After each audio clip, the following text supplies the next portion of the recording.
मेरा नाम विजय कुमार राय है। हम लहरियागंज वार्ड नंबर 4 और 5 के निवासी हैं। पहले वार्ड था, अब जो है सो ये नगर निगम हो गया।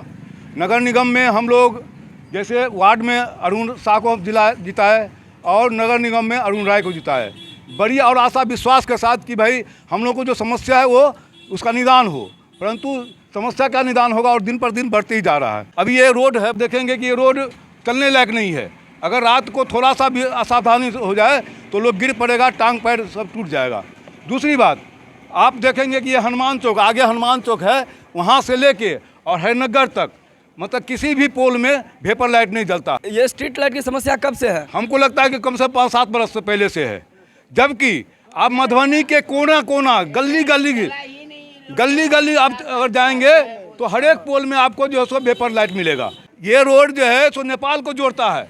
प्रत्येक दिन यहाँ पर जो है सो कुछ ना कुछ दुर्घटना होते रहता है। सबसे पहले तो आपको हम जो है सो धन्यवाद देते हैं कि आज इस बात को आप लेकर जो सो चर्चा कर रहे हैं। ये बताइए कि यहाँ के जो स्थानीय जो जनप्रतिनिधि है, रिक्वायरमेंट है, क्या इस चीज़ को अनदेखा कर रहे हैं? देखिए सर, क्या है कि हम एक दिन अरुण शाह से हम बात किए थे। वो बोला कि चाचा क्या है ना कि जो सो हम लोग लिख के देते हैं, हमारे कोई सुनने वाला नहीं है ना। तो हम कहें कि सुनने वाला नहीं है तो मान लिया आप 2 कमिश्नर हैं, वार्ड नंबर 4 है, वार्ड नंबर 5 है, जाके वहाँ पर हंगामा कीजिए ना कि भाई वहाँ पर हम लोगों को जो साथ मतलब लोग समस्या मतलब कर रहे हैं, तो आप उसको जो है सो देखिएगा ना।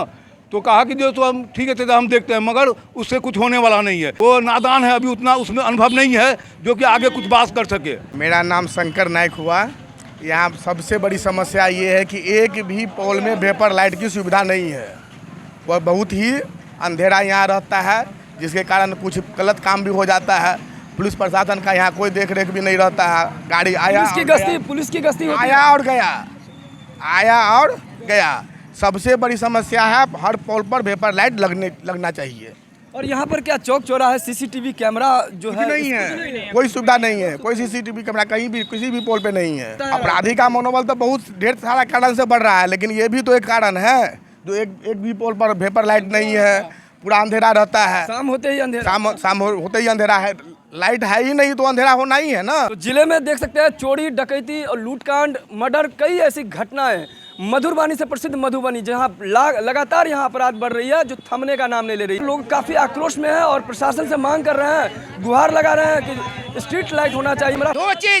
दो चीज हमको चाहिए, एक लाइट चाहिए, एक नाला चाहिए। तो काफी लोग आक्रोश में हैं।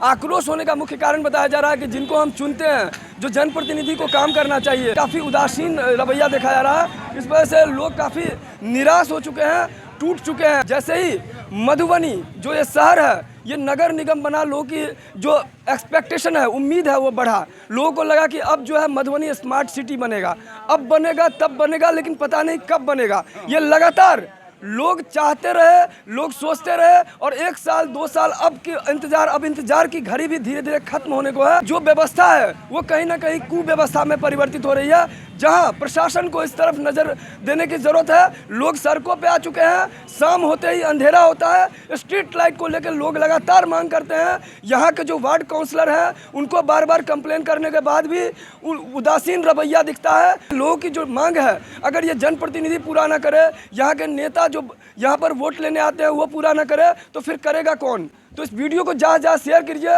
और नीचे कमेंट्स करके जरूर लिखिए। मधुबनी लहरियागंज की जो स्थिति है और खासकर वार्ड नंबर 4 जहाँ पर हम हैं, और करें तो किस पे भरोसा जो इनके लिए काम करेगा। तो लगातार देखते रहिए न्यूज़ टुडे मिथिला। मधुबनी जिला के तमाम खबर के साथ फिर मिलते हैं।